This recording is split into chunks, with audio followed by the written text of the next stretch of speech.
Zach, welcome to the show, man. Zach or Zachary? Let me Zach's fine. Yeah, right. Zach's fine. Cool. Wanted to make sure. But Zach, welcome to the show, brother. Listen, I think the audience is going to get so much out of this episode just because, you know, we got a lot of real estate followers, a lot of real estate investors, some wannabes, some action takers, right? People that are, you know, keyed into the real estate investing industry, single family, fix and flip, rehab, buy and hold. You have been focused on a key piece of marketing, which I don't think a lot of people do enough of, which I think is cool. And I'd love to hear more about that. And then I know you got some cool stuff going on in the background too. You got a thing coming up in January, which I want to deep dive on. But tell us a little bit about yourself and, you know, kind of maybe how you got to this point. Yeah. So I've kind of had that entrepreneurial spirit for a while. So I was raised to work. You know, my dad didn't put up with any crap, and you know, we didn't grow up with a lot of money either. And so we had a lawn mowing business as a family that my dad would do. He had a corporate job. But then in the evenings, my older two brothers and I would mow lawns. And so I worked for very wealthy people mowing lawns as a kid. I started at 11, and you know, I worked in that business till I was 15 in the summers, and I was mowing, you know, hundreds of lawns a week with my family. Which is great. You know, so grateful for that, you know, learning how to work. A huge blessing. One of the best blessings that my father gave me, it was the work ethic, and nothing but love and respect for him because of that. And at 15, I started kind of venturing out and getting my own jobs. You know, I didn't want to mow lawns anymore. And so I took up a job framing houses and doing finished carpentry at 15. And that was a cool experience. And then I made cheese, and I worked for a taxidermist at night, and then I worked in a wood mill, and I had all these different jobs, and I worked in Nova Scotia, Canada when I was 17, and I was done. I was like, all right, I've had my experience working for other people. This sucks. You know, like I work harder than all my bosses. I'm going to do this myself. So I started a window cleaning business when I was 17, got my first employee, bought my truck cash with all the hard work I had done, and went to work. And from the outside looking in, you know, 10 years later, I was extremely successful. You know, I had 3 trucks, 13 employees. I had a YouTube channel. I ended up on the History Channel because of washing windows. Like I worked my butt off, but that was the outside looking in, right?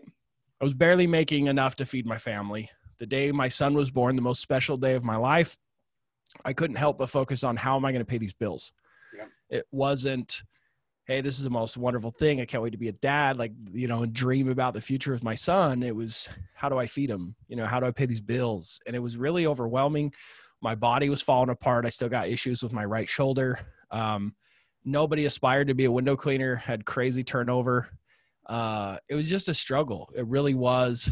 And I wanted to get into real estate, and I had dabbled. I had listened to podcasts, doing a lot of brainless work, you know, washing windows. And so I was listening to podcasts like this, and I wanted to get into real estate. And so I had bought a duplex back in about 2012, and it was awesome. I was living in half and renting the other, and it was paying my mortgage and then some, just renting the half. And so I was like, wow, this is way easier money than washing windows. It was like, I need to do more of this. But then I kept hitting all these roadblocks, right? Like, I couldn't get more debt. My debt to income wasn't good enough because I was doing write-offs for taxes, right?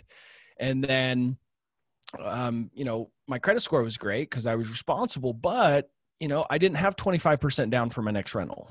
Yep. So it's like, okay, well, I could move into the next rental and keep doing that, but I have a son and my wife's pregnant. And so it's like my wife wanted to murder me since we were still in the duplex, you know? So it's like, I was like, how in the heck do I get into this world of real estate? I don't come from money. I don't have money. I have a work ethic, sure. But like, I was so frustrated and struggling. And so I paid $10,000 for a coach to teach me about how to get into real estate, you know, with no money down. And he taught a lot about subject to and creative stuff. And it was all good. Learned a lot, you know, and in the end, I'm grateful I spent the money, but I never got a lead and never did a deal. Sure. You know, and when you're a window washer, most of that money went on a credit card. It was very painful. Yeah. It's very painful to spend that kind of money and not get money back. Yeah. I gave up for a few years and kind of had this bad taste in my mouth. And it's like, no one would ever sell their house at a discount. Like, this is all BS, you know.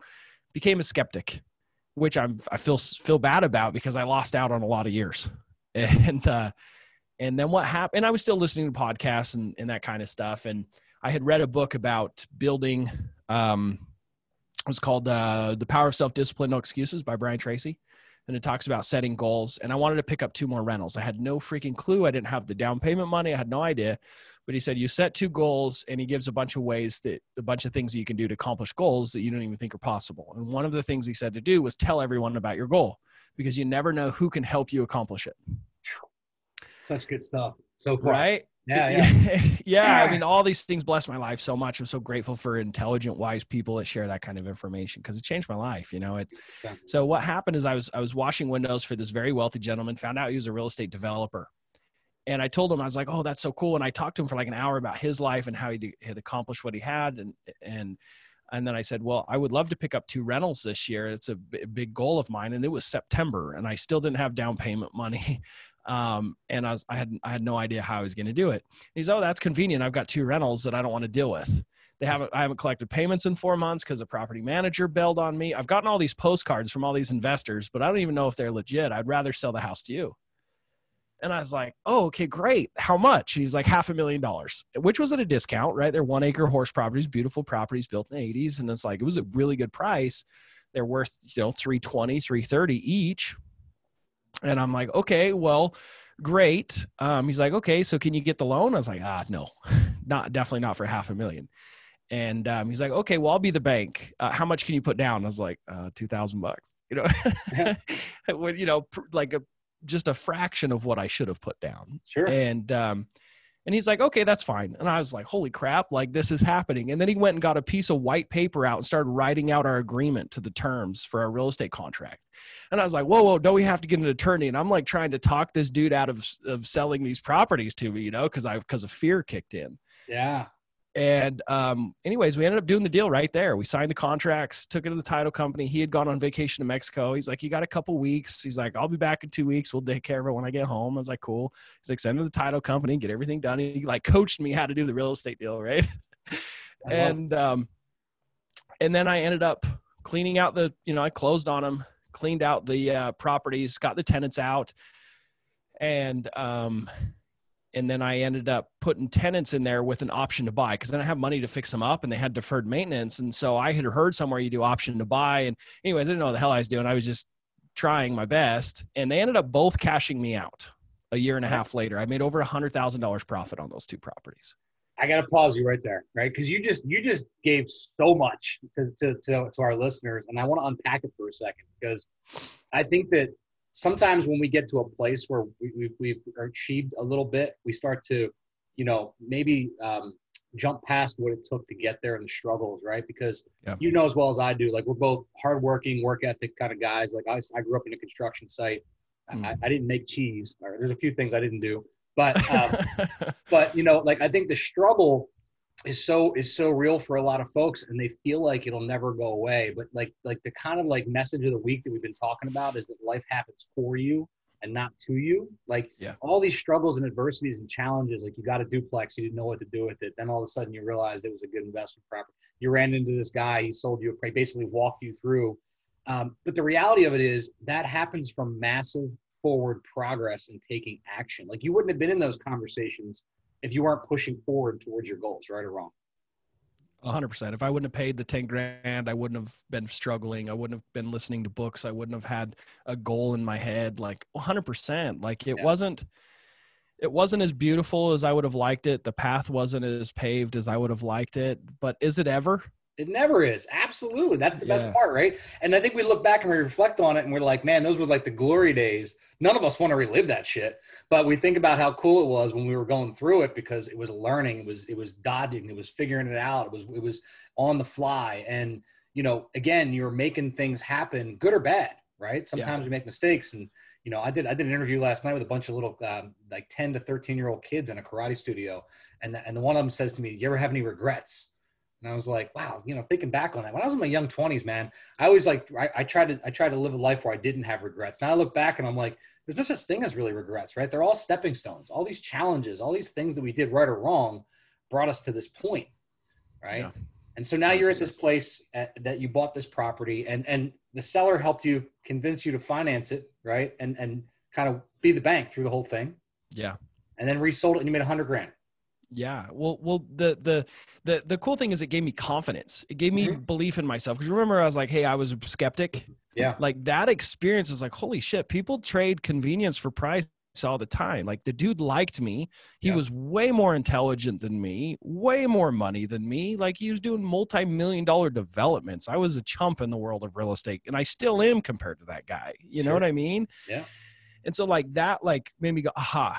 It gave me that belief. Like Tony Robbins said, it put me on this cycle of success, because then I had full confidence, full belief in the process, and I went 100% in. So what happened was I started going to RIA meetings, right? Right after that, I was like, okay, this stuff's real. I started really diving into podcasts again. Like I need to figure out how to find more of these people.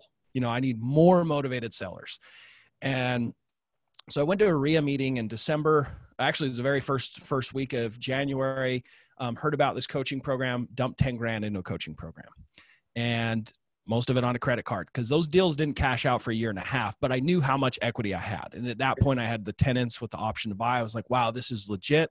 I'm cash flowing. Like I'm going to do this. I'm going to do this on a larger scale. Like I don't like window washing. I don't want to be here. I'm not fulfilled. I'm not satisfied. It's not going the way I want. I had a partner. We had completely different visions of the company, and I wanted to do real estate. So I paid $10,000 for that coach, signed up in the first part of February.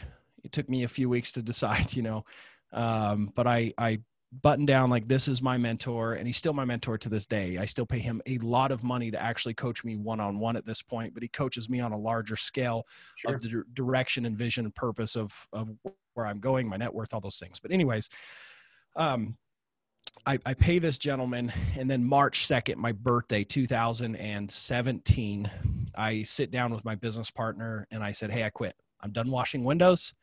If there's profits, pay me. I would love it if you'd cash me out, but I'm done. And he's like, you're crazy. You've tried this before, you know, like you're not going to be able to feed your family, which I had a couple months and I wouldn't have been feeding my family. Literally, I would have been defaulting on my mortgage. It was not good.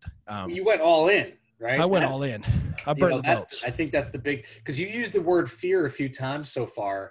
And I want the listeners at least to recognize that we all stay in that. We always have that, sometimes that fear state. Right? Like, and it depends on where you're going, that next glass ceiling you're going through, but there's always that little bit of uncomfortable. There's always a little bit of trepidation or fear or the, you know, the unknown, but that's part of being an entrepreneur, right? Is crashing through that. So I'm sorry. But you don't grow without discomfort.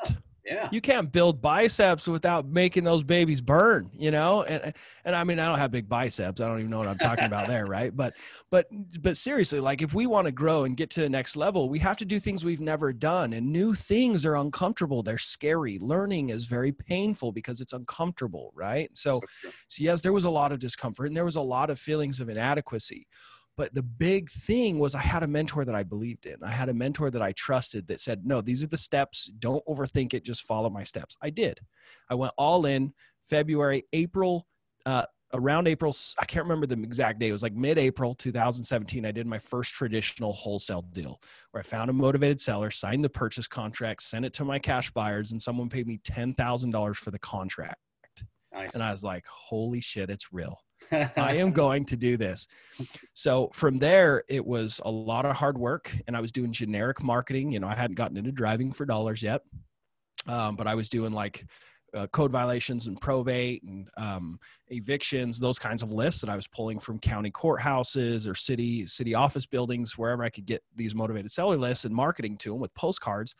And at the end of that year, I had done about $150,000 or $115,000 in income from April till the end of the year. And better or worse than washing windows? Profit wise, I was about the same. All right. That I had done, right?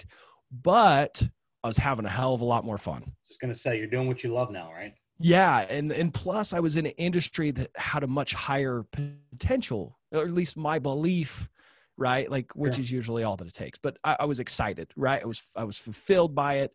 I was working the same, 60 to 80 hours a week, but I was excited about it. You know, it wasn't emotionally painful to get up and go to work.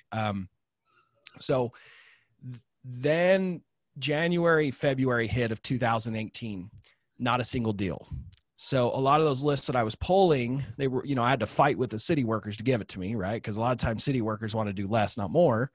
And they would say, oh, that's not public records. And I'd have to be like, I'll call my attorney. I need your manager. Like, this is public records. I have to fight with people, Sure. And so, but then the city's got even, smart, which is surprising. They never make anything efficient until it hurts you. Right.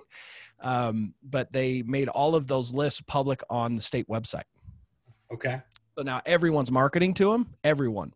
So guess what? My leads just tanked, garbage. Yep. And I was like, okay, now what? What do I do now? Here's a new obstacle. Here's a new problem. Here's some discomfort, right? There's always discomfort. So then I started scrambling, what can I do? How do I find motivated sellers? I started searching YouTube, anywhere I could find it. And I heard about driving for dollars. So I went crazy on it. I went out and started driving around, and back then there wasn't the technology there is today. So I'm writing down the addresses, looking it up on county records, pulling their information, putting in an Excel spreadsheet. It takes me hours and hours to build a list of just a few people. Sure. And I think people forget how hard it was back then to actually go driving for dollars. I mean, I used to drive for dollars and door knock. That's how crazy I was back then. But before the technology, for real, there's a lot of different softwares now. I'm sure you probably use one, but that allow you to do this by the push of a button, right? Exactly. So I'm sure we'll get into that too. Yeah. So by the end of that year, and I recruited some people to help me and stuff, and was paying commissions, essentially recruiting bird dogs, as some people know them, and putting on events and dinners to get people there, to recruit them. It was a full blown thing. And I brought in my first employee, and I was hustling really, really hard, but I was running out of money quick. But all of a sudden I started getting deals come in. And then it exploded, right? And the leads just started flowing. And at the end of that year, I did just shy of $500,000 in income. And, I get the chills telling you this because I had been pushing for over a decade with a window cleaning business. And I was 2 years in with this wholesaling business, and I made more money than I ever dreamed about. Sure. I went into the bank and wrote myself a $50,000 check and paid off all my debts. And I went to Alaska fly fishing for salmon, and I took my wife to Hawaii for 2 weeks. And then we spent a month in Brazil with her family, right? I had more freedom financially and then emotionally too, because I take it very personally to take care of my family. I felt on top of the world, and it was a cool experience. But at the end of that year, I was reevaluating my next year's goals, trying to figure out what I wanted to do. And I remember when I was a kid mowing lawns with my dad. I was 14 years old at the time. And I remember asking my dad, how much money do these people make? Because we're the giant mansions, right? Up above the Capitol in Salt Lake and in Salt Lake City. And I was like, how much do they make? Are they millionaires, Dad? And he's like, yeah, son, I'm sure they're millionaires. This house is probably worth well over $1 million, right? And I'm like, wow, that's incredible. And I remember thinking to myself, I said, one day I'll make $1 million in a year. And he actually introduced me to a friend of his that was wealthy, that was in rentals. And he introduced Rich Dad, Poor Dad, the book. So I read that when I was 14. And ever since I was 14, I had this kind of subconscious thought, I want to make $1 million in a year. And I was like, wow, if I did $500,000, what keeps me from doing $1 million next year? So then I did exactly what I had learned about setting goals and thinking about it and obsessing over it. And so I'm telling everyone about, my big goal. And even though it's intimidating and terrifying that I'm going to fail miserably. And a friend of mine invited me to do a self-help journal because I was telling him about my big goal. And he said, well, I'm doing this self-help journal called Living Your Best Year Ever. It's by Darren Hardy. And the first 100 pages, you create 3 big goals. And then it also talks about how to accomplish it. One of those big goals for me was to generate $1 million. But in there, it said you had to give away whatever you want to receive. I'm like, okay, so I have to give away $1 million. How do I give away $1 million? I don't have $1 million. And frankly, I don't want to give away $1 million. I want to keep $1 million, And so I'm trying to take it serious, but I'm bothered by it. I'm trying to take it seriously. And I talked to my wife about what we could do. And ultimately I was like, why don't I just teach my marketing system that put $500,000 in my business? I could teach that to other people and we'll test it out. We'll see if the universe responds, God responds, whatever, right? Let's see if giving you actually receive. Let's test out the golden rule, right? And so I did it. I recruited 10 students, made them pay me. So I knew they were serious and going to implement what I taught them, and started teaching them. And one of my first students, first deal, $113,000 profit wholesale deal. right? And my students start crushing it. And the craziest thing happened. The more I taught them, the more questions they asked me that I hadn't thought of. And I started finding all these holes in my own system that I had never thought about. I mean, hundreds of thousands of dollars in mistakes that I had made the previous year. But they weren't mistakes because I didn't know about them. They only became mistakes once I learned, because I served and taught someone else. And so the end of that year, we did $1.2 million. We did it. And the best part is I started spending so much time with my students that it forced me to replace myself within the wholesaling business. Then I built out a full team. So where I wasn't even spending time doing it all to do the 1.2 million. And then even better, I got so much fulfillment out of it. I feel like I was living a purposeful life. It wasn't just chasing money anymore. Like, I got so much fulfillment. I got teary-eyed every time a student told me they got a deal. Like, it was better than doing my first deal all over again.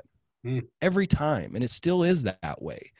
And so, like, it was the most wonderful experience of my life to, like, have a lot of success, but then give of myself. And I fell in love with, sorry, my team just walked a new ping pong table past me laughing. We've got a fun group of guys that work with us here. But yeah, man, it was a wonderful experience. And I kind of fell into coaching accidentally. I coach people. It's not like most programs where you just, sell a bunch of information. Like, I actually do like a weekly support call. There's a Facebook group where they can ask me any questions. Like, I coach them throughout the process, because, I want to encourage them and be there for them when they have those downs, those moments of fear, and give them that encouragement. Because usually that's all they need, right? Confidence that it can be done. And then also, it's really frustrating when as a student, and I know this, you have a question, you have a potential deal on the line, you don't have anyone to ask, right, that has your best interest at heart.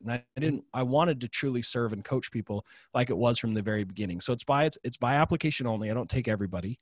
And it's, people can apply on my website by booking a call. And, but that's pretty much my story of where I'm at. Now I have a wholesaling business in Tampa as well as here in Utah. I have a couple acquisition managers, and, we'll do about $1 million this year again. But, with the growth that we've had, we have a lot higher profit margins because of some tweaks I've made from last year, first time doing $1 million to this year. Again, but we'll have way better profits, like I said. And then next year, I expect to do somewhere around 2 to 3 million with a new market. I love it, man. And I love so many of the aspects we were just talking about. One of the things, key takeaways for me was a lot of people don't realize that, I always say, like, you don't have to be a 10 to coach a 2. You don't have to be a 7 to coach a 3. The fact is that you can teach, and by teaching, you actually learn more as you instruct, right? You have to have a baseline. You have to know what you're doing. You have to hopefully have done it before, right? Before you can teach other people to do it. But there's nothing better. I don't know if it's we get more endorphins or we get more, whatever that chemical reaction is. I'm with you. It's more exciting to watch my students, be successful than it is when my own team closes deals. We get more out of it. And that's really one of those 6 human needs, right? Is fulfilling that purpose and that passion behind, helping others and being able to, see them prosper and see them grow. So I love that you're in that coaching piece. You told me earlier, before we started the call, you're doing something really unique and cool in January. You're holding yourself accountable. You're doing something that's outside the box, and you're going to put yourself, in the target, for lack of a better term, right? You're going to hold yourself accountable to do something crazy. But can you talk about that for a little bit? Yeah. So I had a problem. So as I start to coach people and encourage people to have success, I was having success, but I started to have a lot of people that had some skepticism in the process itself, not even just in me, right? But they're like, you can't find motivated sellers. Kind of like where I was before. Yep. But I had that wonderful opportunity to meet Stan, right? That gave me those properties, and is like, aha, it is actually possible. There are motivated sellers. I got to see it. I got to be there. And so I'm like, how do I give people that same blessing? Like, how do I give someone else that same gift that God gave me? How do I show them that it's possible?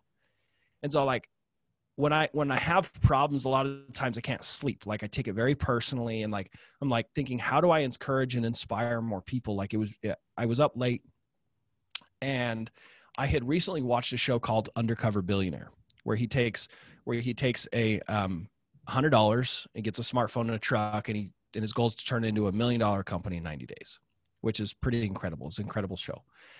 And the idea came like, well, why don't I just show them? Like, you got shown, why don't I just show someone else? And so I was like, well, how do I do that? And so then my brain started going. I really stayed up to like 4 a.m. doing this. And so it's like, okay, well, what's the average American income? And I searched it. It was like $40,000 in a year. I'm like, okay, $40,000. What if I showed people you could do that in 40 days, starting with only $1,000? Would that be enough confidence? Would that give other people enough confidence if they got to see that it's possible? And so I was like, dude, let's do it. And so I've got a film crew lined up, and I'm going to go to Florida for 40 days. I fly out here in just a couple of weeks, actually. And I'm going to take my family. The first 20 days is going to be really intense. And so my family's going to go down to Brazil for those 20 days while I'm just hustling. But the goal is to turn that $1,000 into 40 grand in 40 days, doing real estate wholesaling, and show the steps, so everything I'm doing and how it, what it takes. And I may fail miserably.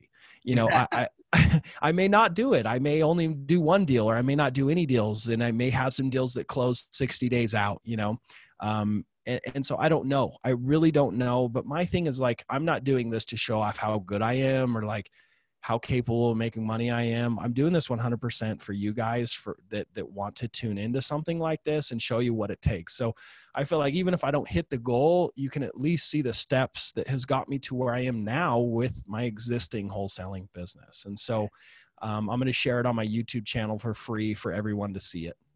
Dude, I think it's awesome. First of all, I don't think there's anybody out there putting themselves out there like that and holding themselves accountable to do something. A couple questions. Does it have to close in that time frame? You have to have it under contract and close. The money has to be in the account? That's the goal, which is almost going to be really hard. Like, honestly, sure. I feel like if I close $40,000, like goes to the title company, close money in my bank within those 40 days, really I've actually made, with the work that I've put in, it's actually probably 4 to 3 times that amount.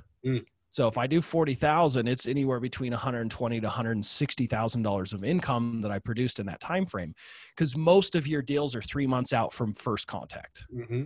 The majority of your deals. Yeah, certainly. So you have to generate those sellers that are hyper motivated, ready to go, and then also do the same thing on the buyer side. Put that whole thing together. You're starting with no contacts. You're starting with what? No, I wanted to have some things in place. Okay. Right. So I'm going to have, I'm going to have my smartphone and my computer, with internet access. I'm going to have a car. I'm going to have a house. I'm not going to be an undercover billionaire. I'm not that crazy. You know what I mean? But I wanted to show like something realistic, because most people are not homeless. Yep. Right. So I'm not showing you go from homeless to success. That's not my job. I'm not the coach to get you out of homelessness. Okay. I know my area of expertise. It's not getting out of homelessness. Okay. I can't relate to that. So I'm going to have a smartphone. I'm going to have my computer. I'm going to have a vehicle and internet access. And I have my cash buyers list already. I have a decent sized cash buyers list, which is something that people can build themselves. It's one of the first things you do. I've already checked with an attorney, because I don't want to go there and then have the attorney shoot me down and say, no, I don't think it's smart to do. So I've got my purchase contract, my attorney lined up. So, and the title company. So I've got all the pieces in place. So really what I'm going to show people is, like, you can find motivated sellers, you can find them quickly, and you can make a lot of money quickly if you have a few pieces in place before that. So that's the goal. Well, Zach, I don't know what the Vegas odds are on that, but I'm betting for you, man. I'm confident that you can close 40K in a month, or 40 days, whatever it looks like.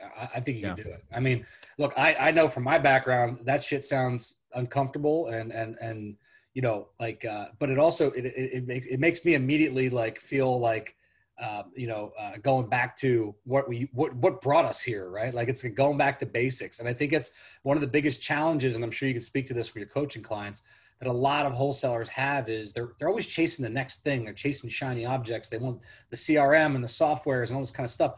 And they create so many buttons that they don't do the basics. Get on the phone, talk to sellers, figure out what's motivating them, create a solution, and then match them up with a buyer. Like, it's not that difficult, right? In the big scheme of things, but we make it a lot more difficult than it has to be. Right. I mean, like you said, the process is simple. Yeah. Right. And since the process is so simple, I've heard so many people say it sounds too good to be true. Yeah. Right. Yeah. But I want people to understand it's a hell of a lot of work. It takes right? work though. Yeah, that's the thing. Yeah, it Yeah. does. Everybody thinks it's push button simple. I'm going to get a wholesale business and I'm going to turn it on. I had a guy message me yesterday and says, I want to invest in a wholesale business. I said, who's the operator? He says, I haven't figured it out yet. I figure you can coach me through it and I'll just build all the front end and the marketing stuff. And then you can tell me how to wholesale. Like someone needs to be in the day to day. Like you're not going to build a wholesale company if you do it half-ass nights and weekends and you don't actually get in the game and you get invested. I've seen so many people invest a lot of time and money and never do a deal because they're not committed. They're not all in. They're not, they're not here to be successful. If you want anything in this life, you have to give, you have to serve, you have to add value. So I'm reading a book right now. It's called Killing Sacred Cows. And it talks about money myths, types of things like money's evil or, go to college to get a degree, to be financially successful, just like a bunch of the garbage that we're fed. And one of those is the scarcity mindset that essentially there's a piece of pie. And if Zach takes a piece of pie, that means less for everyone else. Yeah. And that's not true at all. Right. If, there's an abundance of success to be had. And so for me to have success, I have to pour out more value. I have to give so much value that I get something in return. For example, if someone pays me, let's say $50,000 for coaching or $100,000, that's not how much I charge. Okay. I charge much less than that. Let's say I charge $100,000. Okay. Which is like crazy amount of money for coaching. And most people would be like, that's way too much. That's way too much to pay for coaching. But it's like, okay, well, what if my coaching teaches someone how to implement something that generates $1 million in the next 12 months? Is it expensive? Not really. It's all relative. That's the challenge. People don't get that concept. Exactly. And so the thing is if we want success in our life, if we want to be able to charge someone $100,000 for something, we have to be able to and willing to add so much more value than what we ask for. So I learned this analogy the other day. So let's say I have this book right here. Okay. This is a book on taxes, right? It's from the Rich Dad Company. And let's say I agree that this used book is worth $5, right? I'm willing to sell it for $5. You, Joe, you're willing to buy it for $5. Most people would say this book is now worth $5, right? From the outside looking in, this book's $5. That's the value. But actually, this book is worth less than $5 to me, and it's worth more than $5 to you, right? So, let me give you an example. If I pulled a $5 bill out of my pocket and I say, hey, Joe, do you got a $5 bill? You want to trade me? You'd be like, well, what's wrong with your $5 bill? Yeah, right? Exactly. We only do trades. We only do transactions when we add more value or we get more value than we feel like we're giving. And it's vice versa. You have to make it a win-win. And so if you want to charge someone or to make 10 grand on a wholesale deal, you have to add a lot of value. So you have to add value to the cash buyer that ends up with it. You have to add value to the seller. You have to be solving problems throughout the entire process. So yes, the process is simple, just like selling a book is simple, but being able to find those people and structure those deals is not easy. Right. And so I don't want anyone to think this is a get rich quick. This takes a lot of work. This takes a lot of effort. But if you are very serious about it, it is 100% doable. And I can teach you. And maybe I'm not a fit for you as a mentor. Find yourself a mentor that can give you the action steps that will serve you and help you take care of your families and have that financial freedom you're going for. Don't sit on the sidelines. If you guys are sitting on the sidelines and haven't got a mentor and haven't spent money and made that effort and making those sacrifices and working long hours, working evenings because you have a day job and working weekends because you work during the week, if you're not doing that, you'll never be successful. Just listening to podcasts is not enough. I love it. I love it. Zach, what did I forget to ask? I want to be respectful of your time. We're wrapping up on 40 minutes here. What did I not ask today? Brother, I really enjoyed being here. I don't feel like there's anything that I would want to add to this other than just, thank you so much for putting together this podcast and inspiring other people and serving and giving back, brother. Because I know there's a lot of value you're adding that you're not getting paid for. 100%. No, that's why we do this though. And where can people reach you? I know you got dfdmastery.com, like driving for dollars mastery.com, right? Where do people reach you? Where do people reach out and how do they get in touch with you? Yeah, so I'm on Instagram, Facebook, LinkedIn, TikTok, YouTube, and I'm starting podcasts as well. So very busy, and I try and put out as much content as I can. If you want to follow me on any social media platform, you can search my name, Zack Boothe, Z-A-C-K, last name's Boothe, B-O-O-T-H-E. But there's also links on my website. So if you go to dfdmastery.com, standing for Driving for Dollars Mastery, or Driving for Dollars, so dfdmastery.com, and then click on social media, and there'll be a link to all of my channels. But make sure you follow me on the YouTube channel, because that's where I'm going to be sharing that 40-day challenge if you guys want to follow along. I love it, man. I'll be following along personally. Zack, that was a lot of value. I know the listeners are going to get a lot out of today's call. I really appreciate you being on. As always, guys, if you thought this was an amazing episode, you found value in it, the only fee that we ask you is share it with somebody else. Share it with, friends that want to get into real estate, friends that are doing real estate, anybody you think that could get some value out of this episode with Zack. Make sure you share with them. And of course, leave us a 5-star review. Once a week, we'll go in, pick the 5-star review that out of random, and we'll send you swag. We'll send you all kinds of cool stuff. We'll send you free gifts. We'll send you free trainings, and even win a coaching call with me and or Zack. We'll talk to Zack too, see if he wants to give one of those out as well. But I appreciate you being on, Zack. Thank you. And thanks for adding big value today, man. All right. Thank you so much.